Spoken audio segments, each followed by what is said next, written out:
Evening. आज की class में हम लोग शुरुआत करते हैं नए चैप्टर की। बहुत दिन हो गए, आपने खुद ने देखा है कि अपने पास हम लोग पढ़ रहे थे, ट्रायंगल पढ़ा, सर्किल पढ़ा। इसके बाद हम लोग शुरुआत कर रहे हैं ट्रायंगल। सर्किल हम लोग आगे पढ़ेंगे, सर्किल अभी नहीं पढ़ा है। ट्रायंगल हम लोगों ने पढ़ लिया। इसके बाद हम लोग यहाँ पर पढ़ रहे हैं क्वाड्रिलेटरल, और सर्किल जो होगा वो अपना नेक्स्ट चैप्टर होगा।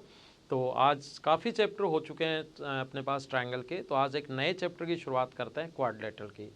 और इस क्लास में ओनली और ओनली जो क्वाड्रिलेटरल अपने पास है, चतुर्भुज जो होंगे, उनका सिर्फ और सिर्फ इंट्रोडक्शन, उनका क्लासिफिकेशन, जैसे अपने पास रेक्टेंगल है, स्क्वायर है, पैरेललोग्राम है, रोम्बस है, वो सारी की सारी चीज़ें जो होंगी वो हम लोग अपनी अगली क्लास में पढ़ेंगे।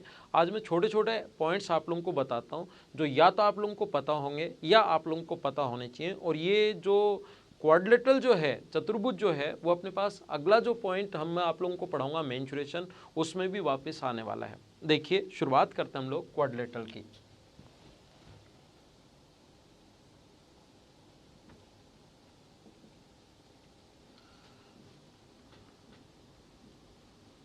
चतुर्भुज की हम लोग शुरुआत करते हैं क्वाड्रिलेटरल। सबसे पहले चतुर्भुज या क्वाड्रिलेटरल होता क्या है?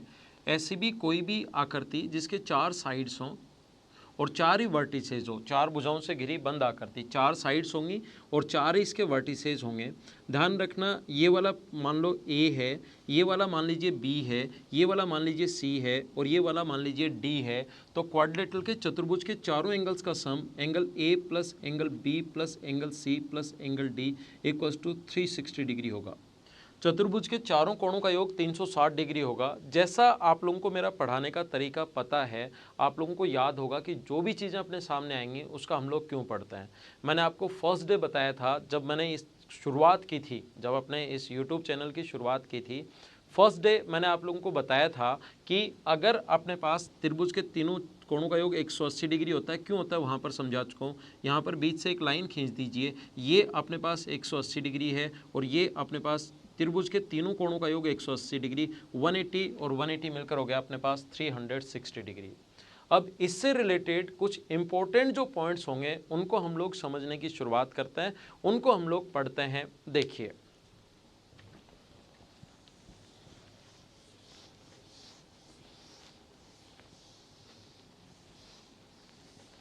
इससे रिलेटेड जो इंपॉर्टेंट पॉइंट्स जो होंगे क्वाड्रिलेटरल से रिलेटेड, उनको हम लोग पढ़ने की शुरुआत करते हैं। ध्यान दीजिए बोर्ड पर, ये अपने पास कोई भी क्वाड्रिलेटरल है, कोई भी चतुर्भुज है, ए बी सी और डी। ये एक ए है, ये बी है, ये सी है और ये डी है। कोई भी चतुर्भुज है अपने पास ए बी सी और डी, कोई क्वाड्रिलेटरल है, यहाँ से इसको मिला दिया जाए, इसका एक डायगोनल ये है और इसका दूसरा डायगोनल ये वाला है। ये मान लो दूसरे को ए पर मिलते हैं और यहाँ से यहाँ तक ये मान लो ए है, ये मान लो बी है और ये मान लीजिए सी पॉइंट है यहाँ से यहाँ तक, और ये मान लीजिए डी पॉइंट है। सबसे पहला पॉइंट आप लोग याद रखना, आपको याद क्या रखना है कि triangle A B D, triangle A B D का एरिया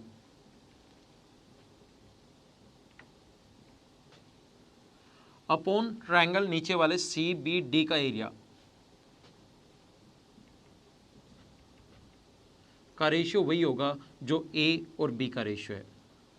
ध्यान रखना, त्रिभुज, ये जो ऊपर वाला त्रिभुज है ए बी डी और नीचे वाला त्रिभुज है सी बी डी, इनके क्षेत्रफल का अनुपात वही होगा जो यहाँ से यहाँ तक ये डायगोनल ए है और ये वाला डायगोनल बी है, तो A:B। मैं क्या समझा रहा हूँ, ट्रायंगल ए बी सी का क्षेत्रफल, ए बी सी का एरिया अपॉन अपने पास ट्रायंगल दूसरा, जो इधर वाला ट्रायंगल ए बी सी और इधर वाला ट्रायंगल ले लीजिए A D C, triangle A D C का एरिया। एक तो हम लोगों ने ये ट्रायंगल ले लिया ए बी सी और दूसरा ये ले लिया ए डी सी ट्रायंगल ले लिया है। इनके एरिया का रेशियो वही होगा C:2, अपने पास इधर वाला D है तो C:D। ये कभी कभार इस कॉन्सेप्ट और बेस्ड क्वेश्चंस आ जाते हैं और कई बार अपना दिमाग नहीं चलता, तो मैंने आपको ये पॉइंट लिखवा दिया है, ये पॉइंट मैंने बता दिया है, इसको याद रखना। अब बात ये है कि ऐसा होता क्यों है। ऐसा इसलिए होता है क्योंकि यहाँ से यहाँ तक इस ट्रायंगल की अगर मैं बात करूँ, यहाँ से यहाँ तक मान लीजिए इसकी हाइट H1 है, दूसरे मार्कर से मैं बनाता हूँ, यहाँ से यहाँ तक इसकी हाइट जो है ये मान लीजिए अपने पास H1 है और इसकी हाइट इधर मान लीजिए H2 है।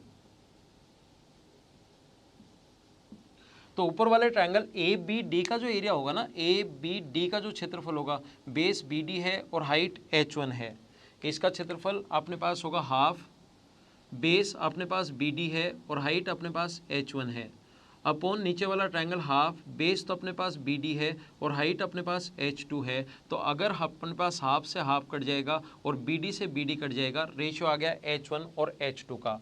क्योंकि मैं आपको ट्रायंगल पढ़ा चुका हूँ, जब मैं आप लोगों को ये चैप्टर पढ़ा रहा हूँ क्वाड्रिलेटरल और अगला चैप्टर मैं पढ़ाऊंगा सर्किल, हमेशा आप लोग ये पॉइंट ध्यान रखना, हमेशा ये चीज़ आप लोग याद रखना कि जो भी कुछ प्रूव होगा उसकी 95 से 98% जो चीज़ें होंगी हमेशा ट्रायंगल से प्रूव होंगी, ये आप लोग ध्यान रखना। और ट्रायंगल के एरिया का जो फॉर्मूला होता है, त्रिभुज के क्षेत्रफल का फॉर्मूला होता है half into base into height, ये आपको पता होना चाहिए। मेंसुरेशन मैंने अभी तक नहीं पढ़ा है, लेकिन मैं आपको पढ़ाने वाला हूँ मेंसुरेशन, ये बात आप लोग अगले चैप्टर में समझ जाओगे। एरिया का फॉर्मूला दो क्षेत्र फॉर्मूले होते हैं इसके, एक तो half into base into height होता है और दूसरा जो क्षेत्रफल का फॉर्मूला होता है, ये मैं आप लोगों के लिए एक बार लिख देता हूँ। यहाँ पर क्षेत्रफल का ट्रायंगल की दो साइड और बीच का कोण अगर दिया हुआ है तो एरिया का फॉर्मूला ये भी होता है, दोनों साइड्स को मल्टीप्लाई करते हैं और इनटू करते हैं हम लोग साइन थीटा से, तो A B sine theta, A into B into sine theta into half, क्षेत्रफल के दो फॉर्मूले।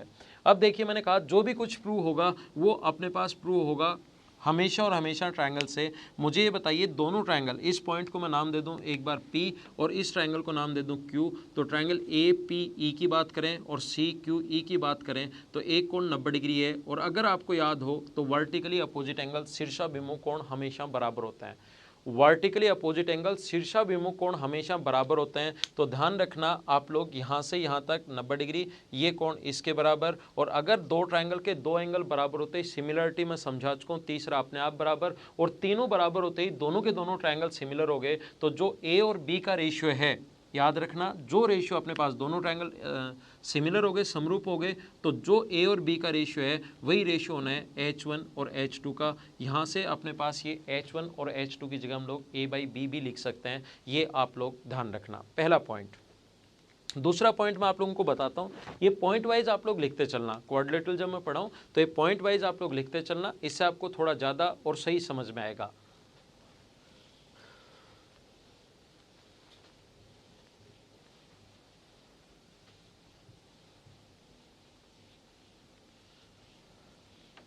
जब मैंने आप लोगों को सिमिलरिटी पढ़ाई थी, जब समरूपता जब मैंने आप लोगों को बताया था, उस टाइम मैंने एक लाइन आप लोगों के लिए बोली थी, अगर आपको याद हो तो, नहीं याद तो अब सीख लीजिए। अगर आपको ये लाइन याद नहीं है, ये पॉइंट याद नहीं है, तो अब सीख लीजिए। एक ट्रायंगल ए बी सी में, एक ट्रायंगल ए बी सी में मिड पॉइंट को मिलाने वाली लाइन डी और ई अगर मिड पॉइंट है, तो ट्रायंगल की दो साइड्स के मिड पॉइंट को मिलाने वाली लाइन तीसरी से आधी और उसके पैरेलल होती है, तीसरी से आधी भी होगी और उसके पैरेलल भी होगी। डी की जो लेंथ होती है वो BC/2 होती है। क्यों होती है, कैसे होती है? सिमिलरिटी जब पढ़ाया था ट्रायंगल में, उस टाइम मैं आप लोगों को बता चुका हूँ, ट्रायंगल के दो साइड्स के मिड पॉइंट को मिलाने वाली लाइन तीसरी से आधी और उसके पैरेलल होगी, आप लोग ध्यान रखना, याद रखना। याद है अच्छी बात है, नहीं है कर लो। एक छोटा सा क्वेश्चन पूछा जाता है इसमें, नेक्स्ट पॉइंट 2 नंबर पॉइंट में आप लोगों को समझा रहा हूँ। एक छोटा सा और आसान सा क्वेश्चन इसमें क्या पूछा जा सकता है क्वाड्रिलेटरल में, और एसएससी में आने लायक क्वेश्चन है। एक कोई भी चतुर्भुज अपने पास ए बी सी और डी, एक कोई भी चतुर्भुज है ए बी सी और डी, इसके चारों साइड्स के मिड पॉइंट को मिला दिया जाए, ये इसका मिड पॉइंट, ये इसका मिड पॉइंट, ये इसका मिड पॉइंट और ये इसका मिड पॉइंट, इसके चारों साइड्स के अगर मिड पॉइंट्स को मिला दिया जाए, इसके चारों साइड्स के मिड पॉइंट्स को अगर मिला दिया जाए तो बनने वाली आकृति क्या होगी? और 4 ऑप्शन दे देगा हमें, ए बी सी और डी। क्या रेक्टेंगल बनेगा? क्या स्क्वायर बनेगा? क्या पैरेललोग्राम बनेगा? क्या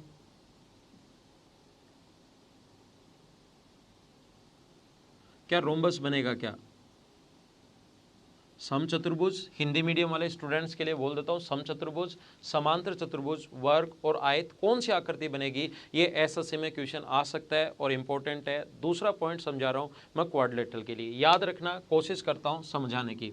देखिए मिड पॉइंट को मिलाने पर बनी आकृति क्या होगी, कौन सा चतुर्भुज होगा, ऐसा हम लोगों से अगर पूछ लिया जाए तो क्वेश्चन कैसे सोल्व करेंगे सीखना आप लोग। अगर कभी भी अपने पास इस प्रकार से कोई भी चतुर्भुज, ध्यान रखना कैसा भी कोई भी क्वाड्रिलेटरल हो, कोई भी चतुर्भुज हो, ये अपने पास ए बी सी और डी, यहाँ पर हम लोगों ने एक इसके दोनों डायगोनल्स इक्वल नहीं होते, ध्यान रखना। ये इसका मिड पॉइंट P है, इसका मिड पॉइंट Q है, इसका मिड पॉइंट R है और इसका मिड पॉइंट S है। तो अपने पास ये पहला डायगोनल अगर यहाँ से यहाँ तक हम लोग D खींच दें, यहाँ से अगर ये डायगोनल पहले वाले का D1 है तो एक ट्रायंगल ऊपर बनेगा, एक ट्रायंगल नीचे बनेगा। और अभी भी मैंने समझाया और सिमिलरिटी में भी मैंने समझाया था, समरूपता में भी मैंने समझाया था, ट्रायंगल के मिड पॉइंट को मिलाने वाली लाइन तीसरी से आधी और उसके पैरेलल होती है। तो एक ऊपर की तरफ ट्रायंगल, इसको अगर मैं मिला दूँ यहाँ से यहाँ तक तो इसके पैरेलल भी होगी और आधी भी होगी। यहाँ से यहाँ तक को अगर मैं मिला दूँ तो इसके पैरेलल भी होगी और इसके आधी भी होगी। और अगर आपको याद हो ये इसके पैरेलल, ये इसके पैरेलल, तो ये दोनों भी एक दूसरे के पैरेलल होनी है, पहली बात। दूसरा आप लोग याद रखना कि इस प्रकार से दूसरा डायगोनल मान लो D2 है, यहाँ से ये ब्लू में दिखा रहा हूँ मैं आप लोगों के लिए, दूसरा डायगोनल D2 है तो एक उधर ट्रायंगल बनेगा, एक इधर ट्रायंगल बनेगा। तो अपने पास एक यहाँ से उस साइड मिड पॉइंट को मिलाने वाली लाइन तीसरे से आधी और उसके पैरेलल, ये D/2 है और पैरेलल भी होगी। तो इधर भी मिड पॉइंट है, ये इधर ट्रायंगल की बात कर रहा हूँ ACD की, मिड पॉइंट को मिलाने वाली लाइन तीसरी से आधी और उसके पैरेलल। और आधी और पैरेलल ये इसके पैरेलल, ये इसके पैरेलल, तो ये भी दोनों एक दूसरे के पैरेलल होनी है। और जब भी साइड्स D/2 और पैरेलल भी हैं, ये D1/2 और दोनों पैरेलल भी हैं, तो अपोजिट साइड बराबर और पैरेलल अगर हैं तो अपने पास बन गया पैरेललोग्राम, समांतर चतुर्भुज। ये अपना आंसर है। अब जहाँ पर भी आप लोग बैठे वीडियो देख रहे हैं, आप लोगों को ऐसा लगेगा कि सर रेक्टेंगल भी तो हो सकता है। जहाँ पर भी आप लोग बैठे हो वीडियोस देख रहे हो तो आपको पता लगेगा कि सर रेक्टेंगल भी तो हो सकता है। आपके दिमाग में क्वेश्चन बनना भी चाहिए। रेक्टेंगल इसलिए नहीं हो सकता क्योंकि इसके दोनों डायगोनल्स एक दूसरे को 90 डिग्री पर नहीं काटते। 90 डिग्री पर अगर काटते दोनों डायगोनल्स तो हमेशा ध्यान रखना रेक्टेंगल बनेगा। अगर वो कभी ये बोल दे कि किसी चतुर्भुज के दोनों डायगोनल्स एक दूसरे को 90 डिग्री पर काटते हैं, जैसे मान लो ये 90 डिग्री पर काटते, ये 90 डिग्री पर काटते और ये दोनों रेड वाली लाइन पैरेलल हैं, दोनों लाइन अगर पैरेलल है तो ये 90 डिग्री है, तो अंतः कोणों का योग, जब भी लाइन पैरेलल हो अंतः कोणों का योग 180 डिग्री। तो ये अगर 90 है तो ये भी अपने पास 90 होना है, 90 और 90। ऐसे ये ब्लू वाली जो लाइन है दोनों, ये जो ब्लू वाली लाइन है ये वाली और ये वाली लाइन दोनों पैरेलल हैं, तो ये 90 होना है, तो ये भी 90 होगा क्योंकि अंतः कोणों का योग 180। 90 90 और 90 तो ये भी 90 होना है और 90 हो गया। ऐसे ही प्रूव कर सकते हैं, ये 90 ये 90 ये 90, अपोजिट साइड बराबर और पैरेलल तो है ही हैं और कोण 90 डिग्री, उस टाइम रेक्टेंगल। रेक्टेंगल तब होगा जब ये कोण 90 डिग्री पर काटे और 90 डिग्री पर नहीं काटे तो रेक्टेंगल नहीं होगा, फिर पैरेललोग्राम होगा। ये बात ध्यान रखना। और ये और ज़्यादा आपको समझ में आएगा जब मैं आपको इसके क्लासिफिकेशन समझाऊंगा। आप लोगों को मैं रेक्टेंगल, स्क्वायर, पैरेललोग्राम, इन चीज़ों के बारे में जब मैं बताऊंगा तब ये पॉइंट आपको ज़्यादा समझ में आएगा। तो दूसरा पॉइंट लिख लीजिए, चारों साइड्स के मिड पॉइंट को मिलाने वाली लाइन हमेशा पैरेललोग्राम होती है, हमेशा समांतर चतुर्भुज होती है, दूसरा पॉइंट। और मैंने कहा है कि क्वेश्चंस में इसके बाद में आप लोगों को करवाऊंगा, क्वेश्चंस एक साथ करवाऊंगा। पहले आप लोग थ्योरी पढ़िए, थ्योरी को कंप्लीट अच्छे से करो। टाइम जरूर लगेगा, ऐसा मैं भी मानता हूँ, लेकिन थ्योरी जब आप लोग पढ़ोगे और उसके बाद क्वेश्चंस करोगे तो आपको सही और अच्छे से समझ में आएगा। देखिए तीसरा पॉइंट आप लोग ये ध्यान रखना। और एक इसका ये तो आसान सा पॉइंट आप लोगों को पता ही होगा, बीच में एक छोटा सा आसान सा पॉइंट मैं बता देता हूँ। ABCD कोई भी चतुर्भुज है, मान लो काम आ सकता है अपने इसमें, इसलिए भी मैं बीच में बता देता हूँ। वैसे मेंसुरेशन का पार्ट है, ज्योमेट्री का नहीं है। इसका डायगोनल एक D है, इस पर एक परपेंडिकुलर डाल दिया जाए P1 और इधर से परपेंडिकुलर डाल दिया जाए P2। एक परपेंडिकुलर डाल दिया जाए P1 और दूसरा परपेंडिकुलर अगर डाल दिया जाए P2, तो ध्यान रखना इस ऊपर वाले का जो क्षेत्रफल होगा, ट्रायंगल APC का जो क्षेत्रफल होगा वो होगा हाफ इंटू बेस तो D है और हाइट P1 है, प्लस इधर वाले का जो क्षेत्रफल होगा ABC का क्षेत्रफल होगा हाफ इंटू बेस तो D है और हाइट P2 है, बराबर इसका कंप्लीट दोनों को ऐड करोगे तो चतुर्भुज का क्षेत्रफल आ जाएगा। तो हाफ और D अगर कॉमन लें हम लोग इंटू D, तो ये इसके क्षेत्रफल का फॉर्मूला है। एक अगर अपने पास इस पर एक डायगोनल पर दो परपेंडिकुलर दिए हुए हों तो ये चतुर्भुज का अपने पास फॉर्मूला है। पॉइंट नंबर 3 आप लोग ध्यान रखना। अगला पॉइंट,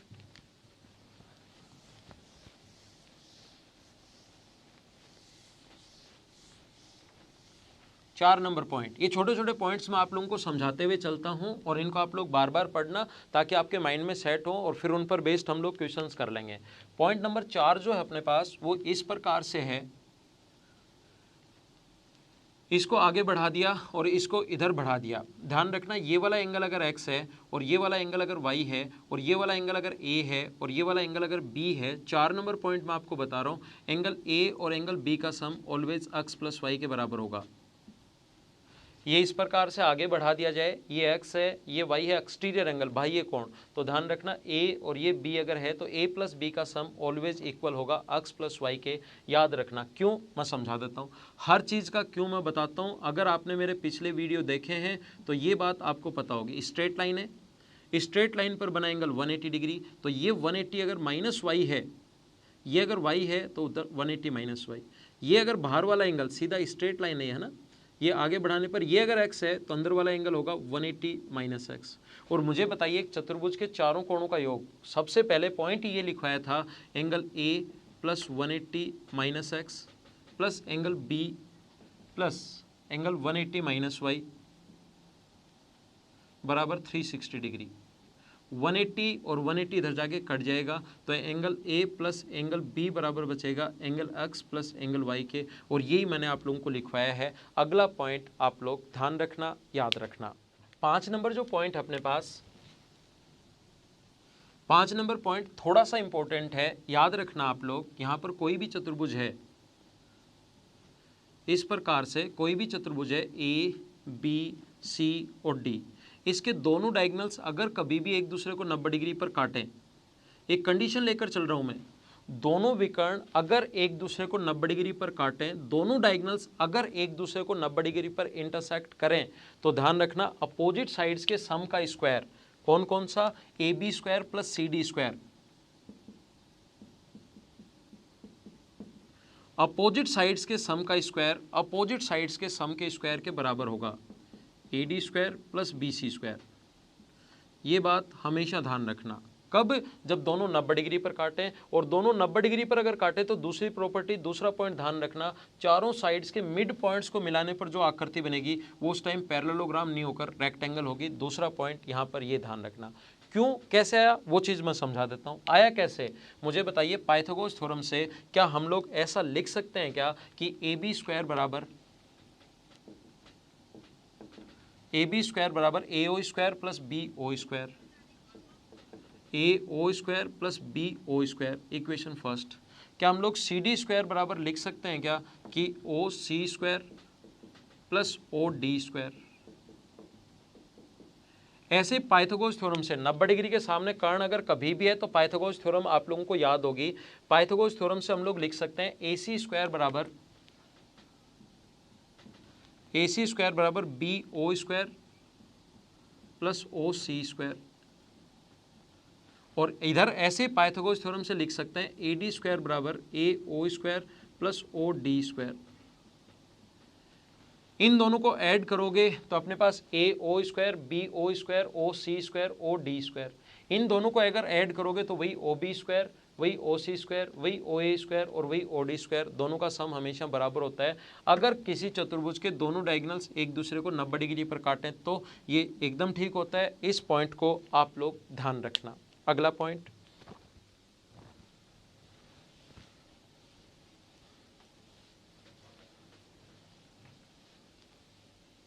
पॉइंट नंबर 6 आप लोग ध्यान रखना। जैसे आप लोगों को एरिया का फॉर्मूला मैंने आप लोगों को बताया था, एरिया का दूसरा फॉर्मूला इसका ये भी होता है, क्षेत्रफल का एक फॉर्मूला इसका ये भी होता है। अगर इसके बीच का कोण थीटा दिया हुआ है तो एरिया का formula half D1 into D2 into sine theta भी होता है। अगर कभी भी अपने पास दोनों डायगोनल्स और उसके बीच का कोण अगर कभी दे दे तो एरिया का formula half D1 into D2 into sine theta भी होता है। ये आप लोग ध्यान रखना। अगर दो डायगोनल्स और बीच का कोण दे तो एरिया का formula half D1 D2 into sine theta, याद रखना आप लोग। यहाँ पर इस प्रकार से है, ये half D1 D2 sine theta, ध्यान रखना पैरेललोग्राम में, स्क्वायर में, और अपने पास पैरेललोग्राम, स्क्वायर में, रेक्टेंगल में और अपने पास रोम्बस में, चारों में होता है। Half d1 d2 sine theta जो होगा वो अपने पास स्क्वायर में होगा, अपने पास रेक्टेंगल में होगा, स्क्वायर रेक्टेंगल, दूसरा अपने पास पैरेललोग्राम में भी होगा और रोम्बस में भी होगा half d1 d2 sine theta. ये ध्यान रखना, इसके साथ याद रखना ये रेक्टेंगल में होता है। Half d1 d2 sine theta कहाँ होता है? रेक्टेंगल में होता है। स्क्वायर में तो दोनों एक दूसरे को 90 डिग्री पर काटते ही हैं, वो मैं बताऊंगा। तो ये रेक्टेंगल में भी लग जाता है और ये किस में लग जाता है? पैरेललोग्राम में। ये half d1 d2 sine theta parallelogram और रेक्टेंगल के लिए आप लोग याद रखना इस फॉर्मूले को, पर्टिकुलर फॉर्मूले को। Half d1 d2 sine theta rectangle और पैरेललोग्राम के लिए याद रखना, वो आगे मैं बताऊंगा, वापस बताऊंगा, तो अभी इस पर ज़्यादा आपको सोचना भी नहीं है। एक चीज़ आप लोग ध्यान रखना, अगर किसी भी पैरेललोग्राम, एक पॉइंट पर ध्यान दीजिए, कोई भी चतुर्भुज है अपने पास, और ये थोड़ा सा इंपॉर्टेंट है आपके लिए, ए बी सी और डी, यहाँ से ये वाला डायगोनल है और ये इसका विकर्ण है। ये मान लो ओ पर अगर काटते हैं तो ये क्षेत्रफल A1 मान लो, ये वाला A2 मान लो, ये वाला A3 और ये वाला A4। ध्यान रखना ये सभी चतुर्भुज में होता है ये पॉइंट, तो याद रखना सभी लोग, A1 into A3 always equal होगा A2 इंटू A4 के। A1 into A3, A1 into A3 बराबर होता है A2 इंटू A4 के। ये चीज़ आप लोग ध्यान रखना। क्यों? देखिए, मुझे आप लोग ये बताइए, ये मान लो A है, ये मान लो B है, ये मान लो C है और ये मान लीजिए D है। इसके बीच का कोण ये अगर थीटा है तो इधर वाला कोण होगा 180 माइनस थीटा। ये वाला जो एंगल होगा यहाँ पर, ये वाला जो एंगल होगा ये अपने पास होगा 180 माइनस थीटा।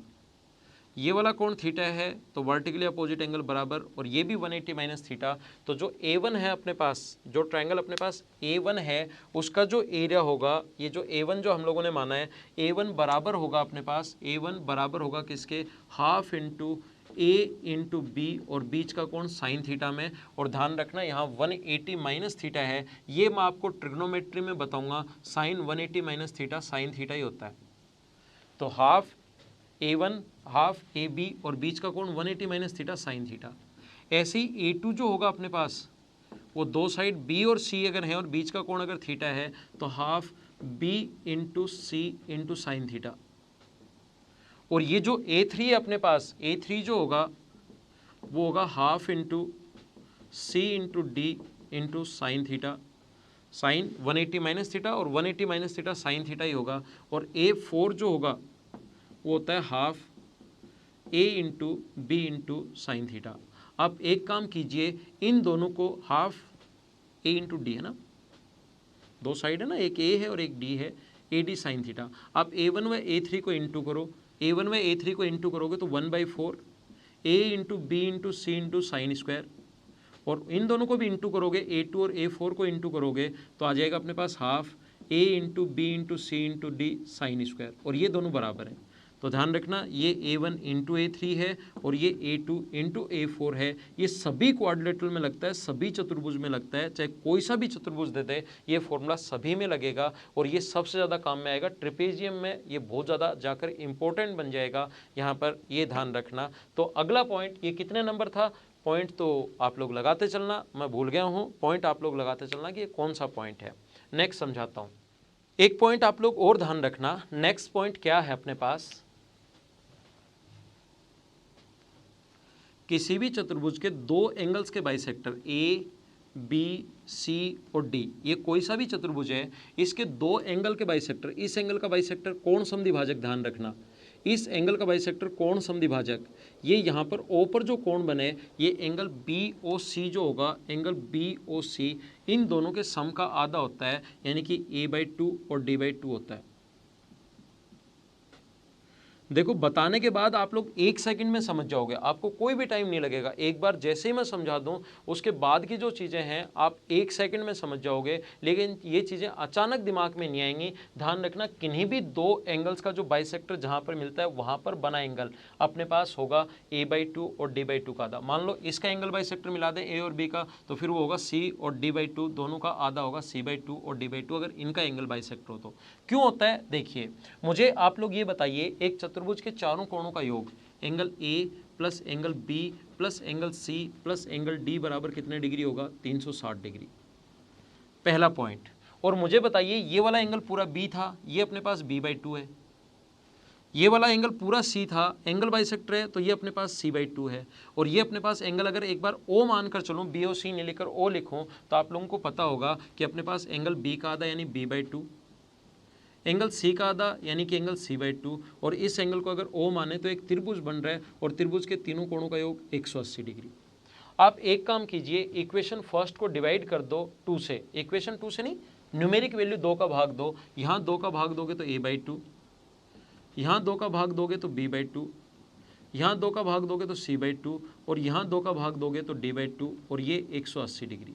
ये इक्वेशन फर्स्ट मान लो, ये इक्वेशन सेकंड मान लो। इक्वेशन फर्स्ट भी 180 डिग्री की वैल्यू है, इक्वेशन सेकंड भी 180 डिग्री की वैल्यू है, और इन दोनों को बराबर रखा जा सकता है। फर्स्ट भी 180 की वैल्यू है, सेकंड भी 180 की वैल्यू है, और इन दोनों को बराबर रख सकते हैं। जब आप लोग इनको बराबर रखोगे, इधर रखते हैं यहाँ पर a/2 plus b/2 plus c/2 plus d/2 बराबर होगा किसके, a/2 नहीं b/2, यहाँ पर है ना, b/2 plus c/2 plus angle O, c/2 cut गया, b/2 और c/2, एंगल O बराबर जो O है, O बराबर बच गया a/2 और d/2, यही तो मैंने लिखा है। तो ये चीज़ है, जो ये वाला पॉइंट है, इसको आप लोग याद रखना। नेक्स्ट पॉइंट हम लोग आगे चलते हैं। देखिए, ओनली और ओनली क्वाड्रिलेटरल के लिए, जब चतुर्भुज, कोई भी चतुर्भुज आ जाए, कोई भी अगर क्वाड्रिलेटरल आ जाए, तो उसके लिए बातें हुई। अब हम लोग जो नेक्स्ट क्लास से हम लोग पढ़ने वाले हैं, वो हम लोग पढ़ने वाले हैं चतुर्भुज के जो स्पेशल पॉइंट हैं। जैसे पहला मैं आप लोगों को पढ़ाऊँगा रेक्टेंगल के बारे में।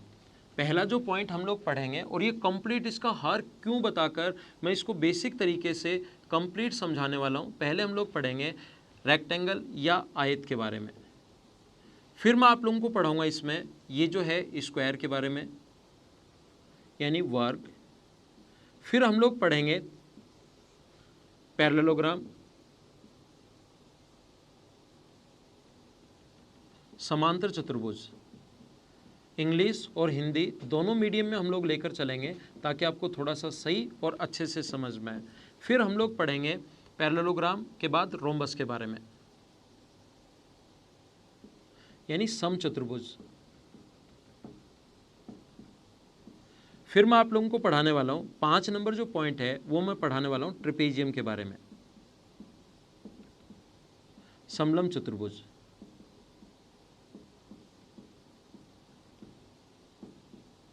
और ध्यान रखना आप लोग, और जो अपने पास एक साइक्लिक क्वाड्रिलेटरल है, जैसे अंदर की तरफ अगर कोई क्वाड्रिलेटरल आ जाए उसको साइक्लिक क्वाड्रिलेटरल या चक्रीय चतुर्भुज बोलते हैं, और बाहर की तरफ क्वाड्रिलेटरल आ जाए ऐसे सर्कल की, ये जो पॉइंट है ये मैं आपको सर्कल में पढ़ाने वाला हूँ। साइक्लिक क्वाड्रिलेटरल, कुछ लोगों को लगेगा सर साइक्लिक क्वाड्रिलेटरल भी है, तो ध्यान रखना साइक्लिक क्वाड्रिलेटरल या चक्रीय चतुर्भुज जो होता है, या अपने पास काइट जो होता है, जिसके दोनों डायगोनल्स एक दूसरे को 90 डिग्री पर काटते हैं, छोटे वाला बड़े वाले को, जो छोटे वाला जो है बड़े वाला जो है छोटे वाले को हमेशा मिड पॉइंट पर काटता है, वो सारी चीज़ें जो होंगी वो मैं आप लोगों को पढ़ाने वाला हूँ सर्किल में। जो सर्किल पॉइंट होगा उसमें ये चीज़ें मैं आपकी क्लियर करूँगा। साइक्लिक क्वाड्रिलेटरल, बाहर की तरफ क्वाड्रिलेटरल आ जाए, ये वहीं क्लियर करूँगा, और वहीं मैं आप लोगों को आसानी से समझा पाऊँगा कि ऐसा होता क्यों है, तो वहाँ पर हम लोग क्लियर करेंगे। यहाँ हम लोग ये 5 पॉइंट अगली क्लास से काफ़ी डिटेल से दोनों लैंग्वेज में लेकर चलेंगे। तो आज का जो वीडियो है वो एकदम नॉर्मल, आपको सिर्फ इंट्रोडक्शन कि क्वाड्रिलेटरल होता क्या है, या उसके कुछ छोटे छोटे जो पॉइंट्स हैं वो आप लोग ये याद रखना। बाकी की चीज़ें हम लोग अपनी अगली क्लास में कल पढ़ेंगे। कल का लेसन इवनिंग में, कल 6 बजे। तो तब तक के लिए bye bye, take care, see you in the next lesson. आप लोग इस चैनल को सब्सक्राइब करते रहिए, शेयर करते रहिए और लाइक करते रहिए, और कमेंट 100% करना है, ये बात